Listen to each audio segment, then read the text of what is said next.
Hey everybody, we are talking indie agency news preferred partners. These are folks that completely get what you're going through as an independent agency. So let's talk about contracts. Without the right language in your service agreements or statements of work, you're leaving the door open to, oh boy, scope creep, payment disputes, and excessive IP risks, among other things. Matchstick Legal, one of our preferred partners, offers a free report card analysis where they review and rate your MSA and SOW against more than 50 criteria. Find out if you're getting an A+ or need improvement at matchstick.legal and see all of our partners at indieagency.partners. Okay, and welcome. Thanks for joining us here at the Indie Agency Studio. Today we are talking creator economy. Yes, the creators. 90% of Gen Z say social media content drives what they buy, but 68% lose trust when creators promote too many products. The old influencer playbook is breaking, and the brands that figure out the new one first will have a decade-long head start.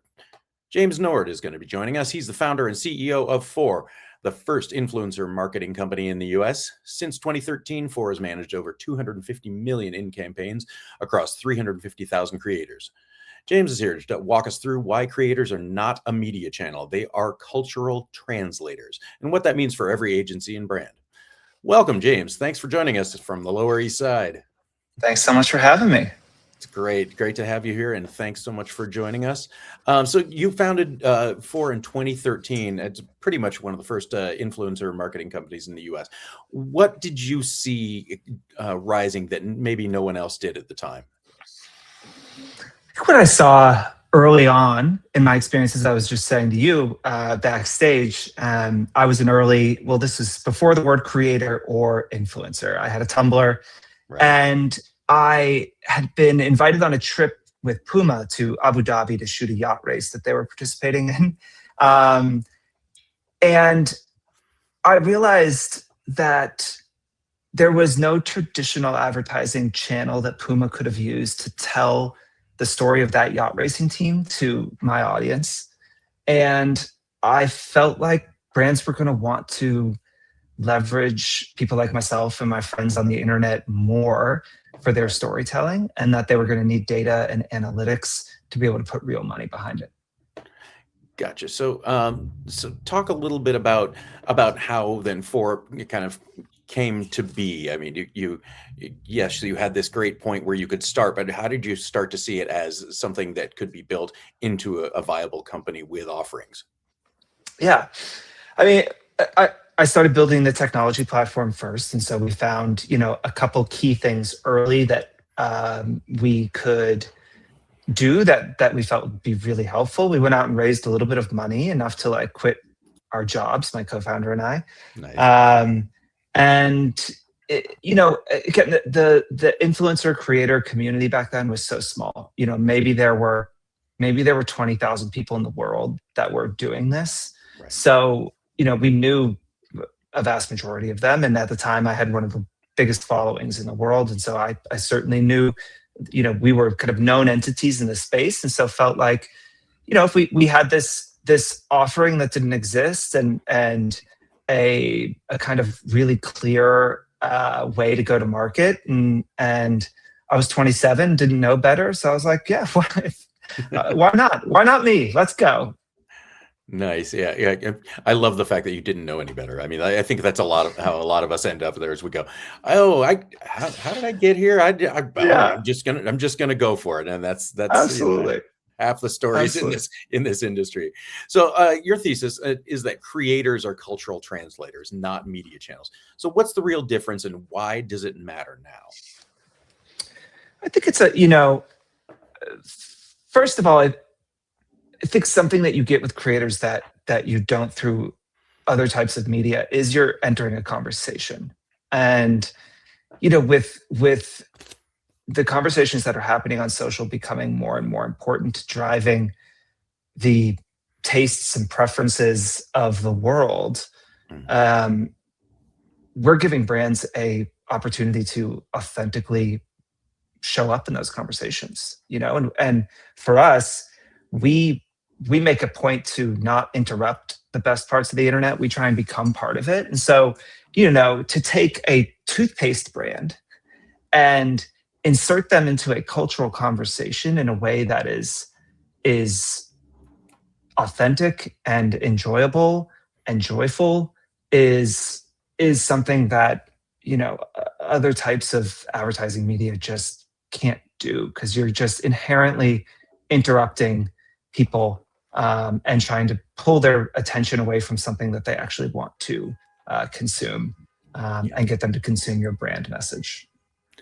Yes, certainly. And I mean, you mentioned the word authenticity, obviously, but you kind of Fohr declared authenticity dead as a strategy, and then it replaced it with the word unexpected, which I love. So what accounted for that shift, and how did it come about, and how does it translate back to what's happening now? I mean, we'd love to take a counter stance generally, but authenticity is just thrown around so much in this space, and it just isn't enough anymore. It's table stakes. Like, we absolutely believe that honesty and passion and true, like, actual affection for a brand is the thing that's going to make a persuasive argument, but that's no longer enough. We have to create these unexpected moments to break into consumers' consciousness, because just holding up a product and saying, I really love this, even if you really do, it's often not enough anymore. And so just leaning on authenticity is not going to do it. And another big part of that is the way the social platforms work and the algorithms work. Authenticity is a product of, like, a preconceived notion of a person. I know my friend is being authentic because I know my friend. And so if they are lying, if they are trying to, pretend to be something they're not, it feels inauthentic to me because I know who they are. But increasingly, you're getting content from people who you don't know. Right. And so you don't have any of the historical context to say whether they are telling the truth or not. And so believability becomes really important, and being unexpected and entertaining is super important. Right. So talk about authentic kind of as unexpected, and what that looks like in practice. Like, can you give me an example that would be one of those things where unexpected it makes you go, wow? Yeah, I mean, it can be a beauty brand working with like a male athlete to do a Get Unready with Me or something, right? Yeah. So it can be category level and, like, the types of creators you're tapping into, right? So a beauty brand working with creators that are not beauty creators, a fashion brand, working with people that are not primarily fashion. That kind of can spark something unexpected. It can be a different kind of content style. It can be, doing something unique and different. That's, I know what Hello and the toothpaste, they're trying to, the creators that they are going to be working with are, they're kind of art driven and whimsical, and it's, ideally going to be something that people haven't seen before, which I think, new is always exciting. Right. And how do you make those unexpected connections? I mean, you know the brand, the influencers that you have. How do you bring them together in a way that is unexpected, but also that makes sense for the consumer? Yeah. I mean, it starts with a strategic insight and a creative way in. We are looking for, like, sticky, interesting ideas, and ways to fold a brand into this cultural conversation that, again, is going to be unexpected. So that, it starts all the way there and saying, okay, what's a way this brand could show up that comes from a deep knowledge and affection of these communities and platforms and creators. And so then, it's, once you have kind of mapped the internet and you have a sense of where all of these different people are and subcultures and norms, then we go out and we find, the best, most influential people in those parts of the map where we want to show up. And we really try and collaborate with them as true partners to create something unique and meaningful and impactful. Great. Yeah, you mentioned parts of the map. So your Almanac of Influence report found that geography is now a better predictor of buying behavior than age. So how does that change how agencies should build creator strategies? Yeah. I mean, it speaks to the vastness of the internet. I think one of the big mistakes brands make is they think of the internet as a monolith and one thing. Right. But there are, as many people as there are on these platforms, there are versions of the internet, right? Your Instagram and TikTok feed are totally different than mine. And so, what has worked in the past, and generally, consumers grouped amongst more like demographic lines. And so if you were a 55-year-old man and you were lived in middle America and you had this kind of job, they could probably say, okay, I know the 5 places I can get in front of you. Right. But now increasingly you have people of all demographic makeups engaging in subcultures and in more interest-based communities on the internet. And so geography or just interests become the thing that bind a group together. And so, I think for marketers, it means the map in which you have to navigate is so incomprehensibly vast that, one, you need to really partner with the creators that are at the center and are leading those communities. And 2, speaks to technology that, we always say that often it takes a machine to know a machine, and the algorithms are equations. And it's why we built this predictive engine and built this technology that helps us navigate this map and helps us navigate the internet, because ultimately, the sad reality is, and I think again, a thing that marketers have a hard time admitting, is it is way too big for them to navigate on their own. And your intuition and talent as a marketer is ultimately not enough to be able to be impactful across the scope and breadth of where you need to show up to make these platforms work for you. Right. I mean, it is so broad. But yeah, experts like you can hone in and find the places that it'll work properly for a brand. But what about with indie agencies? Say a lot of them are regional. How can they take advantage of using influencers effectively in a regional market? Yeah. I mean, the nice thing about smaller creators and regional creators is their audience is also much more tightly aligned with that space. If you're somebody who, is a creator that talks all about Atlanta restaurants, probably a good portion of your audience is in Atlanta. That, you lose that once you get at a certain size, right? 100,000 followers or so, you're going to have an audience that's spread across the country and is probably going to mirror the population breakdown as far as where your audience is from. And so for brands that are looking to activate more locally, these smaller local creators can be such an amazing resource, because one, the algorithm generally benefits smaller creators, and 2, you've got it's a much more target rich environment if you are looking to activate locally, because you're not going to be having 20% of your views be overseas or something like that. Right.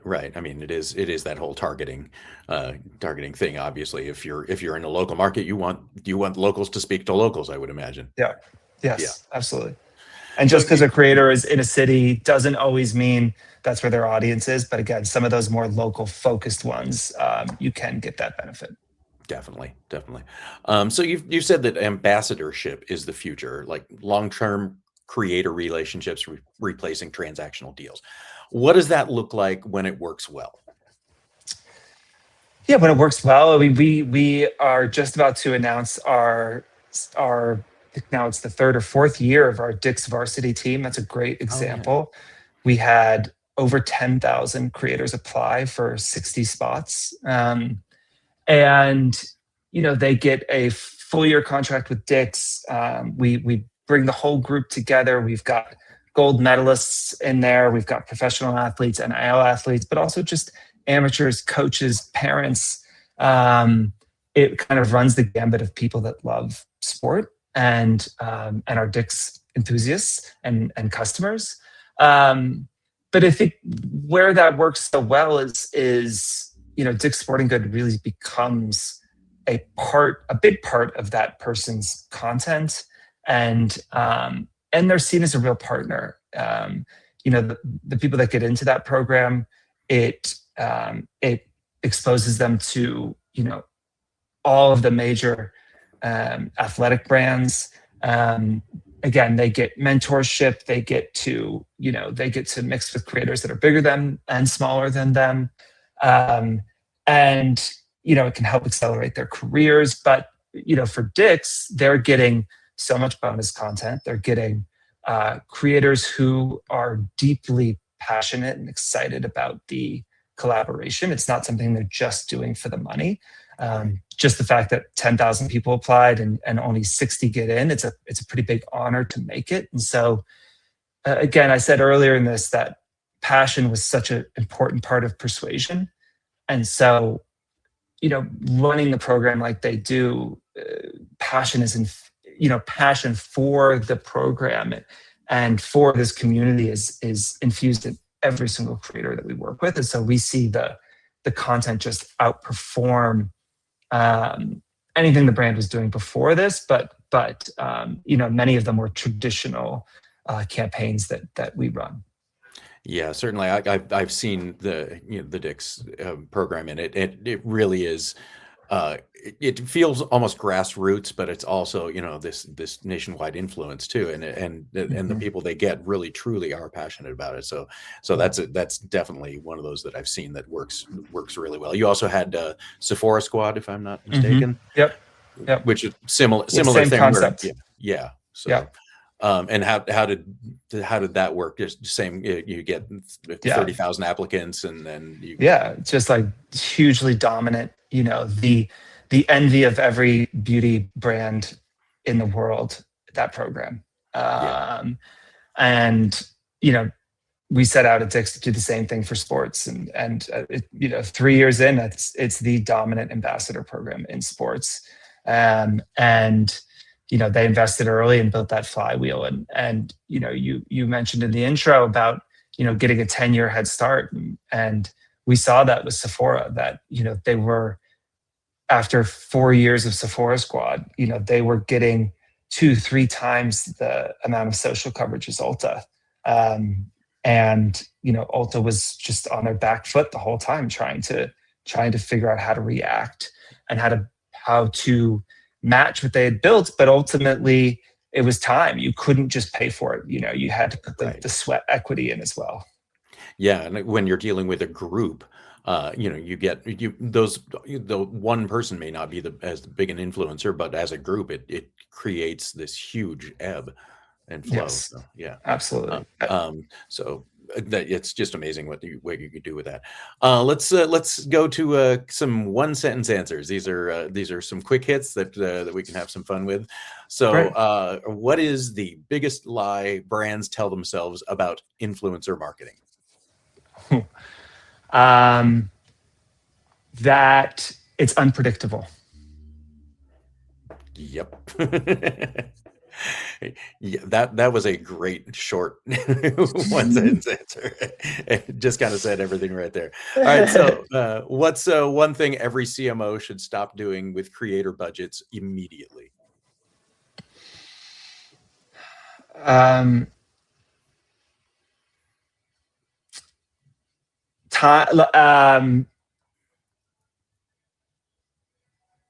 Growing them as a small percentage of the year before. Good. Good. All right. I think you can stretch out on this next one. Prediction about the creator economy that you would bet your reputation on.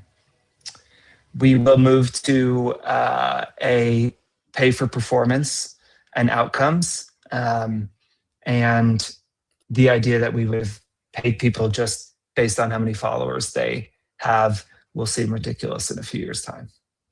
That's a darn good prediction. Any other parting thoughts you'd like to leave us with today? You've given us a lot. You know, I love this industry. I've been in it my whole life, and there is so much growth left, and you know, we're doing a lot of it really exciting things, bringing some of the like Wall Street math and rigor to the creator space, and we would always love to talk to anyone about it. Fantastic. And where can people find you?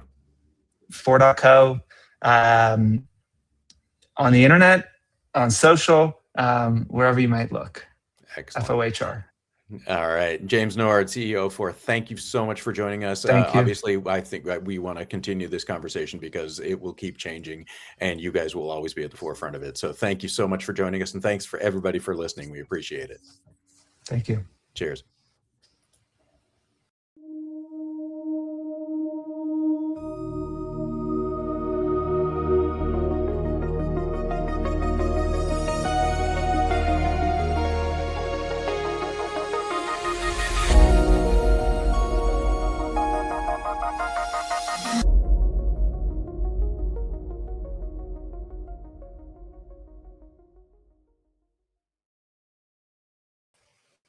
All right. Thank you so much for that.